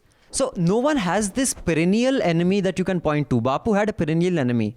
From the time he started his movement. It's a very romantic thing to fight for the independence of your country. Yeah, so it catches a these different guys kind don't of have- imagination. I mean, Arvind had someone to point to those speeches of his. Sharad Pawar ko dekho, Manmohan Singh ko dekh lo, Chidambaram ko dekh lo, isko dekh lo, usko dekh lo. Do saal later, all of them he out was of power. not part of the state structure. Means he was not part of the state structure. So if you are a leader who is a product of a very complex modern state, and you have to do things which at the face of it look bureaucratic also, means you have to sign documents, you have to take decisions. You have to choose a participant, you have to apply for it, yes, you have to appeal if it's rejected.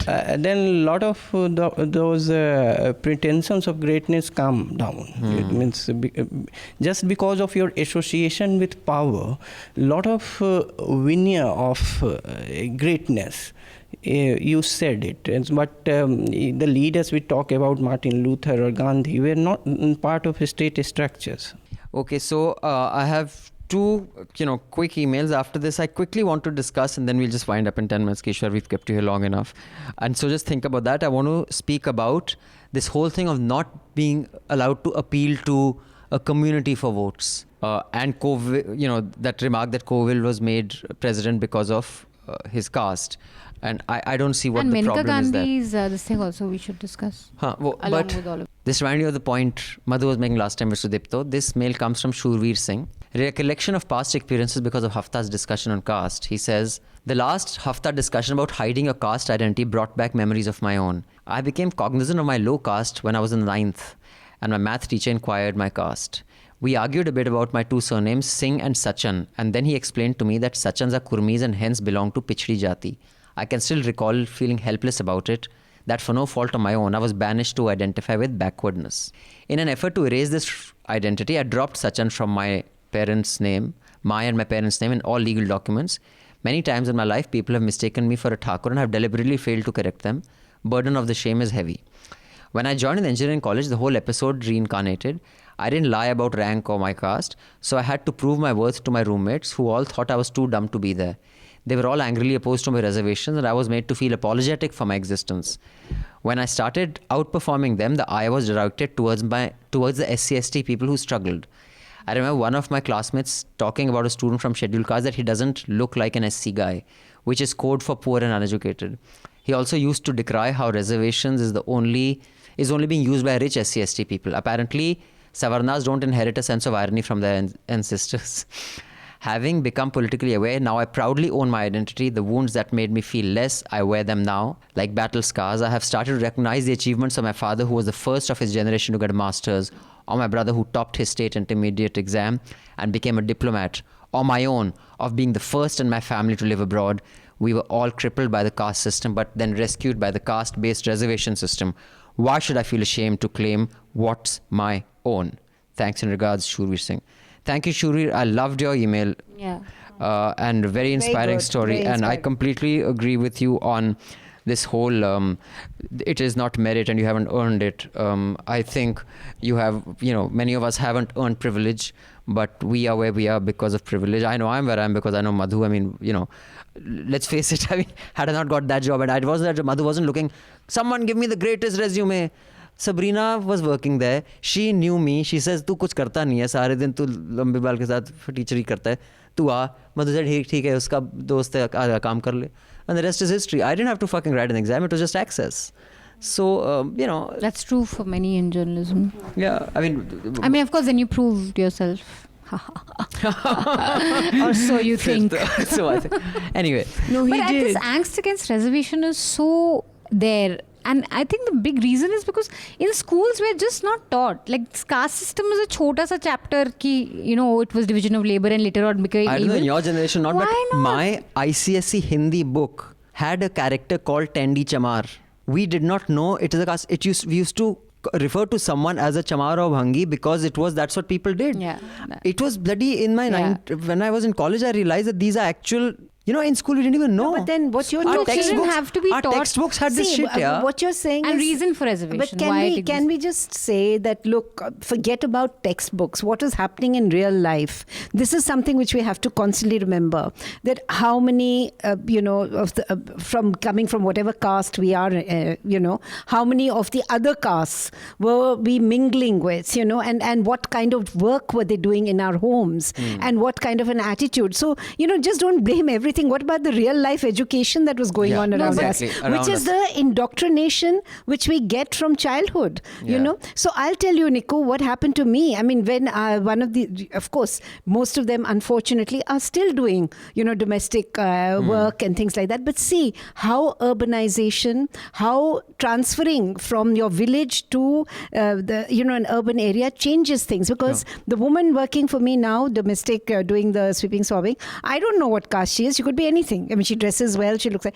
So she came to me and she says, ma'am, agli bari... I mean, she said, ma'am and all, ma'am, agli bari aapke ghar mein party hogi. Call my husband. He's a great bartender. So I was saying how wonderful. He has gone way beyond whatever his caste had been imposed upon him. He is serving drinks to people who don't know. He kaun hai? Aur hum पूछते भी नहीं हैं. So, there is, yes, in a rural background, that you would be you would be stuck in silos, and this is where it helps. Urbanization helps. Yeah, sure. Urbanization, migration. You can leave those things behind. And in schools, how many schools do you have where they actually have these kind of reservations at school but level? I think now the sensitization has started. Sorry, go ahead, Anand. All the schools by law, they have to have. But not that's all. Economic reservation. Economic. It's not caste based. Not caste based. You're right. Go ahead. I think I do visit my villages regularly. In villages also the untouchability bit is giving way. There is change happening. It has changed. Also because labor, the agricultural labor belonging to lower caste is respected more because of migration. There is a lot of shortage of labor.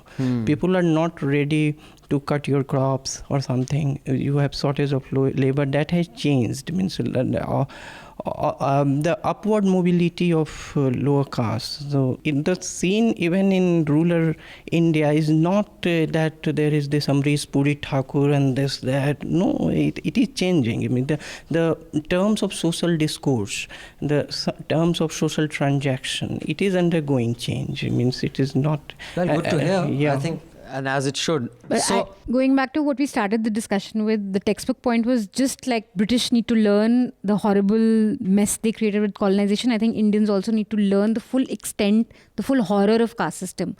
I think most of us, we only get to know about it in college. Yeah. When we start educating ourselves or reading up. Yeah, Schools it's don't not a tell part us. of it. Yeah, I agree. It's a very benign sort of a thing not a part of the presented. So history why don't that we we've have got. caste-based reservation right from school? Maybe we should. Maybe we should. Yeah, possible. So now here's the deal. Apparently, Ashok Gehlot said in to press conference, while talking to reporters, that the president was only made president, Ramnath Kovind, to balance a caste equation ahead of an election. Now, and meanwhile, people have been pulled up for appealing to the Muslim vote or Hindu vote.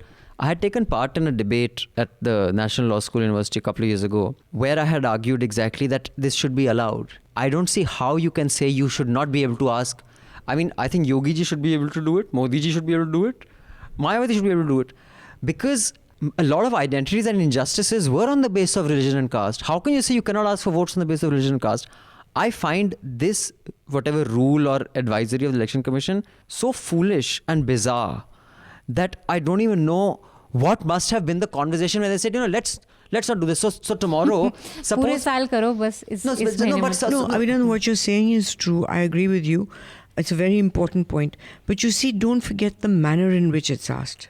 It's asked in a threatening manner. It's bullying, or the tone is like abusing the other community. It's not like... Menaka's may have been a bit threatening, but even... Menaka's was certainly threatening. But Yogi's is not threatening. I mean, in the sense when he says Muslim, Hindus should come together. No, he's not saying let's beat them up. He's just saying Hindus should consolidate their vote and vote for me. No, but like Amit Shah said about Hindus, Christians... that is, we'll put them Hindu, citizens. are okay, the rest are termite. Well, I don't know. I agree. I'm not saying that's that kind of level. You could say the same thing politically. Sure, but I just think that the rule that you cannot ask for votes on the basis of religion or caste is a ridiculous rule. At the same time, one can say that whether it was done to balance, it was a political move to make Mr. Kovind president. But yes, he was one of the people, the reason he was considered his caste was one of the determinants. Like, what's the big deal? No, so you're saying that when you appeal for votes, I mean, basically, or your even question, say something what Gehlot said. Why should the election commission? You can't say that. No, but see, this is the hypocritical society we live in. Because on the one hand, you cannot openly say कि आप सब मेरे लिए vote दो, मैं तो तुम्हारी cast की हूँ, and please do this, blah blah. But on the other hand, we know that every candidate is chosen on what they call winnability. So the winnability factor is very important, which is very often dependent on the caste or the community you come from. So and right now, buddy, if you don't get that 33-34% of the vote, you and also don't get past the 272 number, you're not going to be in parliament. So it's a hypocritical thing, but the election commission is doing what we all do. On the face of it, we say all these nice things. Yeah, be nice. You cannot say this. ऐसा नहीं कहते भाई, बहुत खराब बात है. हर जाके कहना ऐसे. So yes, what I think is that I agree with you that articulation of interests and group interests is one of the functions of politics, and the basis of that group interest can be caste sometimes, can be religion sometimes. And what is this patronizing tone that only tangibles are election issues, development, road and this? Non-tangibles, identity issues, exploitation issues can be election issues. People don't, even the poor people don't only live for dams, roads and electricity. They have identity issues. They have. So this is, I think, one of the functions of politics is articulation as well as mediation of interests, and group interest is one of them. Second is Election Commission of India follows the Representation of People Act 1951. Now 123 section 3 of it not only bars the candidate but his agent and anybody talking on his consent from appealing for votes on this basis.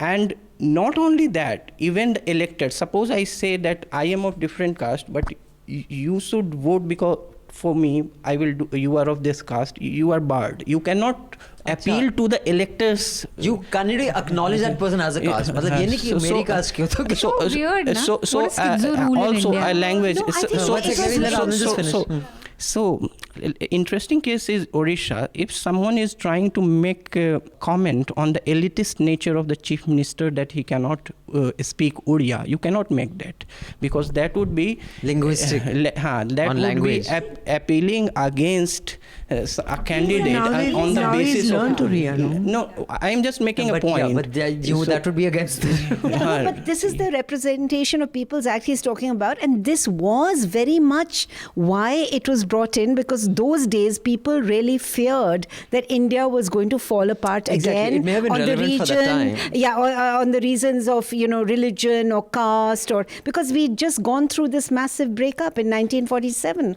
So it was to prevent that, and it was also because we wanted to create a casteless society.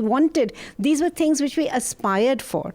So I totally believe in it. I totally So you believe think that that we rule should should all. exist? Yes, I totally So you're in believe favor that of the we rule? should all.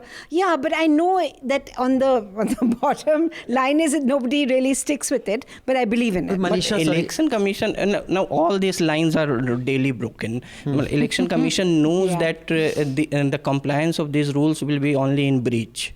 So these rules come up for discussion when they, just because they are broken. Otherwise, no one. I think Maneka Gandhi's case is clearly a violation, because she's at least saying that there will be a backlash if you don't vote for me, and I'll find out. That is or that Congress guy who said कि तुम अगर दूसरे तीसरे button पे उंगली दबाओगे तो electric shock लगेगा. yeah. कुछ भी फेल देता है. People may actually believe it, yeah. Of course, Maneka's style of making this demand is so arrogant that she says, मैं तो जीतूंगी. तुम्हारे वोट की जरूरत नहीं है. But bloody don't give me your vote and you're dead. Yeah. To paraphrase. That was a little too. But on the identity bit, it's true. If you like, don't need their votes, then why are you asking for them? Especially for marginalized, like, okay, exactly, like Mayawati, she will appeal for Dalit vote. So why can't it be a positive thing that please vote for me, I will do this for you. Yeah, that's what she should have done and spoken that way. Don't be so Canadian. Who, Mayawati or Don't be Maneka? so Canadian. Who are you talking about? Mayawati or who are you talking about? Canadians also Mayawati? goody. Why didn't you do this? Mayawati or Maneka? Who are you talking about? I'm talking about Maneka because. Yeah. So guys, please keep your recommendations ready. I'm going to leave this last email and then we will, if anyone has any comment to make on this email, and then we can give our recommendations. Kishwar, you have to give recommendations, right? It's a pity we couldn't sit back and tell our listeners about what it was like back when Aaj Tak. By the way, Kishwar was the anchor of the show called Good Morning Today. She was this glamorous anchor we'd got. Until then, they were just, people like me who were in Good Morning Today or whatever. The last of glamour had left with News Track. He also came on Doordarshan. Madhu, it was on Doordarshan. Doordarshan bhi to That show was on Doordarshan. So once Madhu, once... You remember that? How old were you? I must be 5. 2 years old. So then you don't remember me. I also used to do a segment in her show. What year were you born? No, I missed you. मैंने side में बना देता. देखो, at least he remembers me. At least he remembers you. I remember Dr. Aruna Bruta. No, but she was after. No, I want to know what year were you born. So she was in 19... He was definitely born in the 90s. He's not that young. 1996 or something. You were definitely born in the 90s, 1996, right? 1980s. You were born in the 90s. No, I was born in 80s. Yeah, so he must be pre-pubescent at that time. Yeah. You must see 10 9, 10, 11. saal ka hua. So anyway, we used to, it was quite fun. But anyway, Ankur says, "Hi Newslaundry team, I understand your position of criticizing the government of the day more than the opposition. However, closer to election, shouldn't you become more neutral and try to measure every party or alliance objectively? This question is also for media etiquette in general. Although there is a bit too much to expect from traditional media houses these days. I also want to hear the panel's view on the shameless pandering by Mr. Self-Declared Honest Politician for allowance with Congress." Who could he be talking about? I don't know. Kejriwal. Okay. I remember Abhinandan once remarked that AAP should target a complete overhaul of the system and not behave the way of traditional parties. If they follow typical political norms, they should just pack their bags and close shop. I feel that time has long come and the public is becoming increasingly cynical of AK. For AK, a Lalu or Sharad Pawar are honest and worth aligning to stop BJP. It would have been better if he had maintained a distance from all political parties. Sure, the going would have been difficult considering the nature of opposition from central government, but in the long run, the public outside Delhi would have recognized his dedication towards bringing transparency in politics. I'm deeply hurt that I once supported him and was naive enough not to see the selfish politician in him. He has single-handedly killed the hopes of working middle class that a politician can come from within us and clean politics. I appreciate you and the team for trying to convince people to subscribe. Hope to see more good reports and podcasts in the future. Regards, Ankur. Ankur, thank you for your mail. Thank you for your subscription and support. Appreciate it. I agree. I had said that unless he can be a radical game changer, there's no point being half-baked this thing. But, well, as you can see, the alliance hasn't turned out. And I do still believe he is that guy. I don't think he'll do any compromises. He's, I think, he's still a bull in a china shop. He just chooses the tide carefully before he gets onto his surfboard. That's all, yeah. Yeah, it's the same discussion we were having about leaders versus being in power. But it is weird because even if they do this alliance, state 1 year down the line, they'll be fighting each other, Congress and AAP. So alliance also can't be just ki Modi roko na. It has to be, there has to be some ideological sort of meeting point or some understanding. Sure. I think voters see through this. No, I think he is trying to stop that as well. You know, he was trying to, because it was majorly coming from Kejriwal that let's just ally with each others, because he was also thinking ahead that when that time comes, when Congress and all of them have to fight, that time too, hopefully there's going to be an alliance and they're going to share. Delhi state elections, there's no need for an alliance. No, I think so. I don't think he's going to get the same kind of votes or the same kind of, sort of excitement. Maybe not the same, no, but I think it's going to be a drastic drop. I think it's going to be a drastic drop. 47 bhi aa gaya to theek hai, वो नहीं बनेगा अगली बार. I mean, it's hard to say. Calling an election number is the toughest. I think he was just trying to get his safety net out there. Highly unlikely. But on this, I do think, like, coming to his point about journalists, on Twitter there were a number of journalists who were sort of brokering between AAP and Congress, that advising Kejriwal that given, why are you being so stubborn, or telling Rahul Gandhi. Tapes on there, between. It's very strange for journalists to do that. There were so many journalists in his party. And Ashutosh, then you had some other guy who used to Shazia Elmi. And then bugging all the stars of the party, Shazia Elmi, and Ashutosh. And then there was a guy who was constantly... Ketan. Although I will say Ashish Ketan was a good journalist. Come on, he was constantly sort of hiding. What is he doing? He was a good. He did great journalism. I think he was using devices all the time. As a citizen and a voter, of course, all journalists have views, but it's very strange to see you. Strange. It's just wrong. Give advice. It's just wrong. I and find this it has happened a lot now. I'm old school and it's wrong. Yeah. I just find that but ridiculous. This is happening everywhere. Old school was all about writing in memoirs that I told this to Prime Minister and he listened. You are so right. और वो खुलेआम नहीं करते थे. आज के journalists खुलेआम I will never write it in my memoirs that I told so and so to advise so and so. I have read this in I so never many advised anyone. I just harassed them and questioned them. Yes, so I told this to Prime Minister and he actually listened. No, he's right. They're all writing that. Right. Also, by the way, and I never told a Prime Minister or any minister to do it, or never advised. All I did was question. Mukesh Ambani has backed Milind Deora, Murli Deora's son. Of course, those of us who've been following politics for a while know Murli Deora and Mukesh Ambani's, Dost ka bachcha hai. Matlab. Let me put it this way, कि भाई धीरू भाई owes Deora's father big a lot time for making him what he is today. So of course he has his blessings, but more importantly, Ambani is not scared of backing a Congress candidate. He's bigger than Modi, man. Kunal Kamra was right. That's my point. No other industrialist will have the guts today to endorse any non-BJP candidate. No, there's another industrialist in the same Don't come video. between me. Modi क्यों बीच में आ रहा है? मैं सीधा अंबानी को vote दे दूं. Priyanka said what? Another industrialist in the same video. Okay, What? who's Who also is- endorsing. Yeah. हाँ तो Two क्योंकि अरे जब आपके साथ मुकेश भाई खड़ा है बोलो मैं भी मैडोना अकेले खड़े होके बता दे मुकेश भाई के साथ मैं भी खड़े होके बोल दूंगा मोदी जी मैं पंगा ले लूंगा आपसे अब देखेंगे That's true. No देखेंगे one would कितने endorse. Hang businessmen on, join. why are we getting so Now it's- excited about him endorsing one candidate? You know, Because I, Mukesh Ambani because he anyone never but take it's a just position. one No, candidate. yeah, It's not but going it's a to. Congress candidate. No, This is no, important. but there is. There Kishwar, may be it's- behind the Kishwar. scenes an understanding. It's one candidate, boss. I'm No, not endorsing Kishwar is not the the entire number. Congress party. Kishwar is not the number. It is the most important thing that has happened in this election. Let me tell you why. Because all business people are petrified of even opening their mouths. Yes, not just I Right. am and they saying give money. he has got an okay on this. No. And he they've may got. have got Let an me okay finish. on this. Let me finish.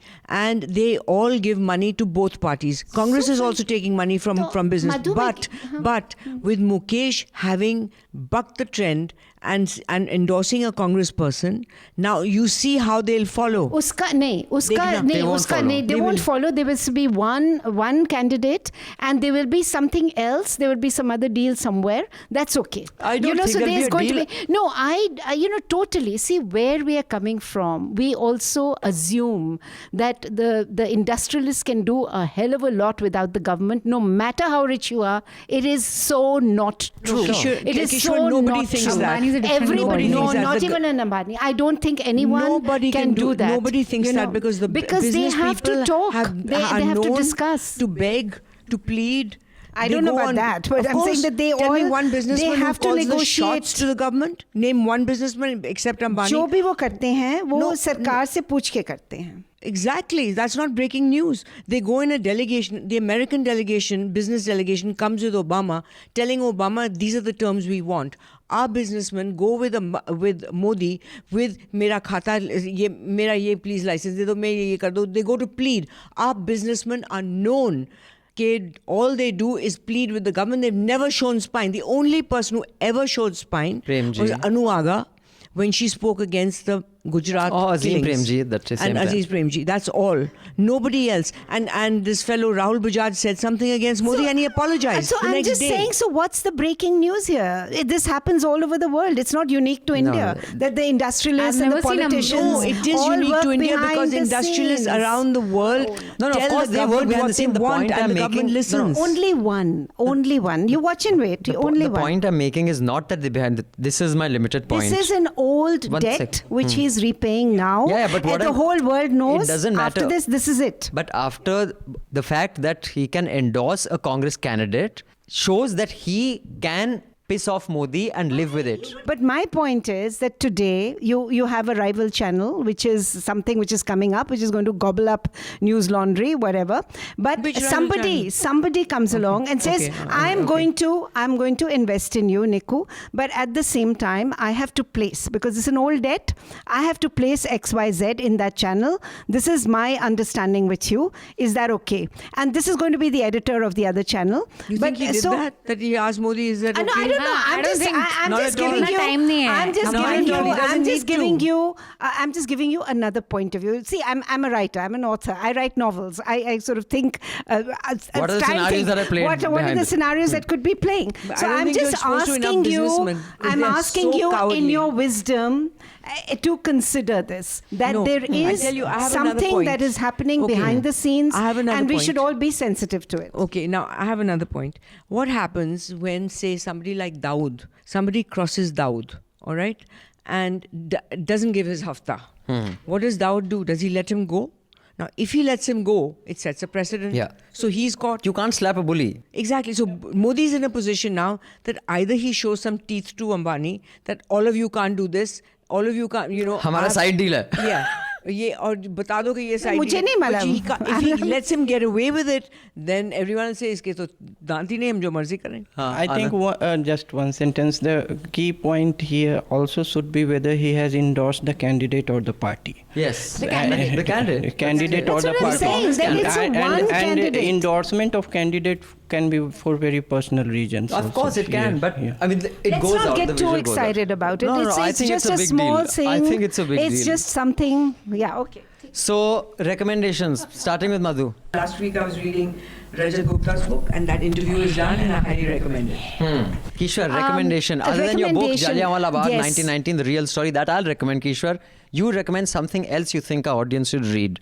Well, watch. It could be a film at I'll least. go back in time a little bit because I was reading this novel by Sarat Chandra called Akhri Prashna, The Last Question. And I think I would recommend it highly because it just reflects how little India changes, you know. It was probably written about 100 years ago, but some of the arguments in that book are so powerful, all about whether there should be, you know, just Hinduism dominating, what is the idea of India, what is the identity. At the heart of the novel is a very strong female character who's highly liberated for that time. So I think it's a great novel. I would recommend it. Manisha? I will recommend the Indian Express piece today, which explains the case against Sadhvi Pragya. I think everyone should read that. And the editorial that goes And with the it editorial also. Anand? Okay, so just seeing this book and Nargis' book, I was reminded of Lord Desai's, Meghnad Desai's book on Dilip Kumar, Nehru's Hero in the Life of India. I think it's a very well written book, and though sometimes over intellectualizing the strands between Nehruvian India and the cinematic personality of Dilip Kumar, for his fascination, adolescent fascination with Dilip Kumar, and how the post-independence India somehow reflected in the image of Dilip Kumar's various roles in various films. And so that is a very good book, I think. Second is about Jallianwala Bagh. I would recommend the writings in a very small Hindi newspaper. There was Pratap, and writings of Ganesh Shankar Vidyarthi about Jallianwala Bagh in Pratap. I see. So my recommendations are the following. One is Jallianwala Bagh, 1919, The Real Story by Kishwar Desai. Do pick it up. I have worked with Kishwar. One thing I remember, Kishwar, is how hard you worked, and you went, I don't know how many days without a break. Remember, you had to anchor every day. Yeah. It was bloody ridiculous, Absolutely, yeah. So, day and night. Yeah, day and night. It was like, and you had to show up because we used to roll live. At 7, you had to show up at like some 6 or 5 every single day without a break. So yeah, do pick up this book. I'm sure Kishwar has worked very hard on it. The other recommendation that I have is this debate. The link is below, where I argue why you should be allowed to make, appeals for votes on the basis of religion or caste or any other demographic. I think without that, you're not a democracy if you kind of ban that. And thirdly, I recommend Anand read. It's a podcast. It's on The Indicator, Why Introverts Get Paid Less. It's actually a study that shows that introverts are actually paid less than extroverts. Maybe it's Why are you pointing at Anand? Because he's an introvert. because he's an introvert. No, I'm not saying- I thought he's written the piece. Not That's why I'm anymore. saying. Are you still an introvert? Not anymore. What are you today? Even odd. Are you kidding? No, I'm not saying Anand. I highly recommend Anand. No, when read he that came, piece. he was an introvert. He never spoke. Now he speaks. Yeah, but still. So, You're an introvert. Well, पूछ तो ले उसे. No, I am not used to such self-importance. So, answer मिल गया? खाओ कड़ी. That's nothing खा I रही would हूँ say. कड़ी, खा रही हूँ. On that note, I love thank you panel. Yeah, why is that a phrase? I love I know why. curry. It's a Punjabi thing. But curry तो अच्छी होती है. Kadi is the best. Kadi pakoras are the favorite comfort food. What is आज भी मैंने कड़ी खाई. You should say khao loki or something like that. Yeah, No, but khao करेला, They say करेला, khao करेला. I love Acha, kaddu. karela. They say- Karela Karela I also love Karela. Oh gosh, what Loki is is the only everybody hate? vegetable that Loki. is Loki. Let's Khao let's loki. Khao Loki. Okay, Khao from loki. now on it's Khao Loki. Khao loki. Okay. So Better fitte muh. Fitte muh. On that, between the strands between Nehruvian India and the cinematic personality of Dilip Kumar, for his fascination, adolescent fascination with Dilip Kumar, and how the post-independence India somehow reflected in the image of Dilip Kumar's various roles in various films, and so that is a very good book, I think. Second is about Jallianwala Bagh. I would recommend the writings in a very small Hindi newspaper. There was Pratap, and writings of Ganesh Shankar Vidyarthi about Jallianwala Bagh in Pratap. I see. So my recommendations are the following. One is Jallianwala Bagh 1919, the real story by Kishwar Desai. Do pick it up. I have worked with Kishwar. One thing I remember, Kishwar, is how hard you worked, and you went, I don't know how many days without a break. Remember, you had to anchor every day. Yeah. It was bloody ridiculous, Absolutely, yeah. So, day and night. Yeah, day and night. It was like, and you had to show up because we used to roll live. At 7, you had to show up at like some 6 or 5 every single day without a break. So yeah, do pick up this book. I'm sure Kishwar has worked very hard on it. The other recommendation that I have is this debate. The link is below, where I argue why you should be allowed to make, appeals for votes on the basis of religion or caste or any other demographic. I think without that, you're not a democracy if you kind of ban that. And thirdly, I recommend Anand read. It's a podcast. It's on The Indicator, Why Introverts Get Paid Less. It's actually a study that shows that introverts are actually paid less than extroverts. Maybe it's Why are you pointing at Anand? Because he's an introvert. because he's an introvert. No, I'm not saying- I thought he's written the piece. Not That's why I'm anymore. saying. Are you still an introvert? Not anymore. What are you today? Even odd. Are you kidding? I'm not saying Anand. I highly recommend Anand when he read that. came- Visit newslaundry.com. Follow us on Facebook, Twitter and Instagram. And subscribe to our YouTube channel.